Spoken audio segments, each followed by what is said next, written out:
एक रामपुर नाम का गांव था। गांव में एक भोला नाम का गरीब किसान रहता था। भोला गरीबी के साथ साथ बहुत ईमानदार और समझदार भी था।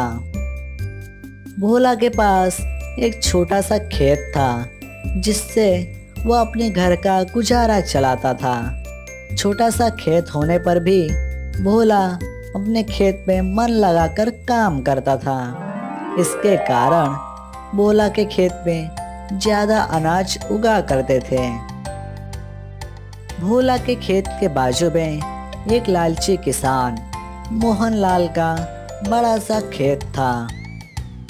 मोहनलाल अपने खेत में अनाज नहीं उगाता, बस वह हमेशा भोला के खेत में नजर रखता।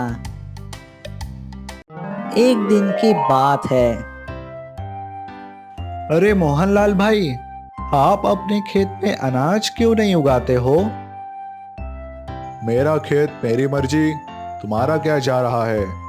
जब मेरा मन करेगा तब मैं उगाऊंगा, तुम्हें क्या लेना देना? नहीं मोहनलाल भाई, मैं इसलिए बोल रहा था कि आपका खेत बड़ा सा है। अगर आप मेहनत से अनाज उगाओगे तो आपको ज्यादा मुनाफा होगा। चलो चलो, ज्यादा मत सिखाओ।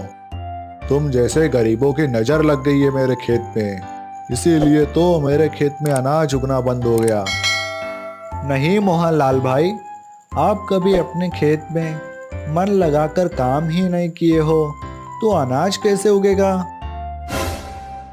बोला, ज्यादा बोल रहे हो। जाओ अपना काम करो, मुझे मत सिखाओ, जाओ। भोला वहां से चला जाता है। ये भोला खुद को ज्यादा होशियार समझता है। छोटे से खेत में ज्यादा अनाज उगा रहा है ना। अब मैं इसे मजा चखाता हूँ। मैं रात को छुपकर आऊंगा और इस भोला के खेत में जहरीला खाद डाल दूंगा। इससे भोला के खेत के सारे अनाज नष्ट हो जाएंगे। तब देखूंगा कैसे होशियारी दिखाता है।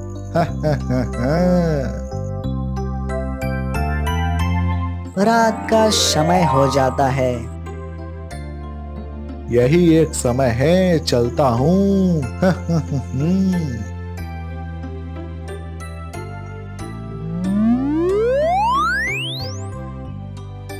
बोला, तुझे कल पता चलेगा कि मोहनलाल से बदला लेने का क्या मतलब गिरता है।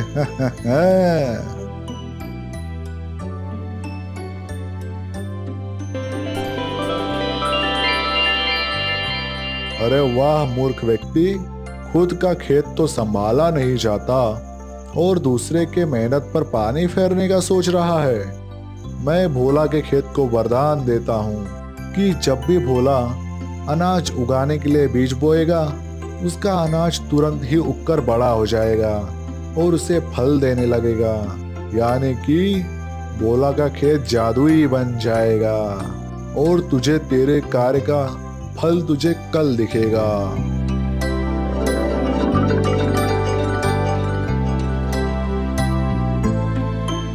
दूसरे दिन जब भोला अपने खेत में देखता है तो उसे उसकी आंखों पर विश्वास नहीं होता है, क्योंकि उसके खेत में चारों तरफ हरियाली ही हरियाली छाई होती है।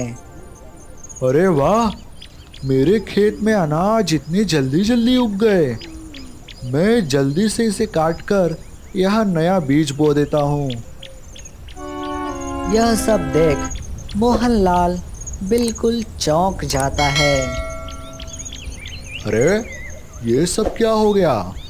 मैंने तो जहरीले खाद डाले थे, तू इतनी हरियाली कैसे छा गई?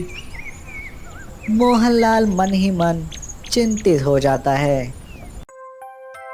और यहाँ भोला जैसे ही अपने खेत में अनाज डालता है, वह अनाज तुरंत ही पौधा बन जाता है और पौधा बन के अनाज सब्जियां देने लगता है। कहीं ये जहरीला खाद कोई जादुई खाद तो नहीं बन गया? एक काम करता हूँ, मैं भी अपने खेत में इसे डालूंगा और कल से मेरे भी खेत में अनाज उगने शुरू हो जाएंगे। रात का समय हो जाता है। मोहनलाल वही जहरीला खाद अपने खेत में डाल देता है और वहां से चला जाता है। तभी भगवान प्रकट होते हैं। दूसरे का फायदा देखकर खुद के खेत में आग लगा दिया। ले, अब तो तुझे तेरे कर्म का फल कल तुझे खुद ही भुगतने को मिलेगा। दूसरे दिन जब मोहनलाल अपने खेत में देखता है तो उसका पूरा खेत जला हुआ और बंजर सा बन चुका होता है और जमीन पूरी तरह से पथरीली बन चुकी होती है। हे भगवान, ये क्या हो गया? मेरा सारा खेत बंजर हो गया। तभी भगवान प्रकट होते हैं। तुमने खुद ही अपने खेत में जहरीले खाद डाले ना, तो तुम्हें तो उसका फल मिलेगा ही। जब तुम अपने हाथों से ही अपने पैर पर कुल्हाड़ी मारे तो चोट तो तुम्हें ही आएगी।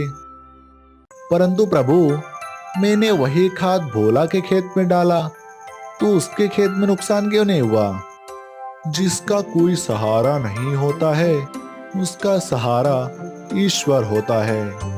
ईश्वर सब कुछ देखता है। जो जैसा करता है ईश्वर उसे वैसा ही देता है। इसीलिए कहते हैं जैसे को तैसा। और तुमने जैसा किया तुम्हें वैसा ही मिल गया। अब भुगतो अपने किए पर। इतना कहकर भगवान चले जाते हैं और मोहनलाल अपनी गलती समझ जाता है।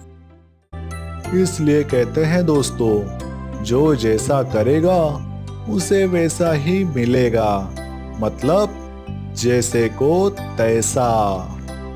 और हाँ दोस्तों, हमारे चैनल को सब्सक्राइब जरूर करें और उसके बाजू में रहे घंटे को दबाना मत भूलिएगा।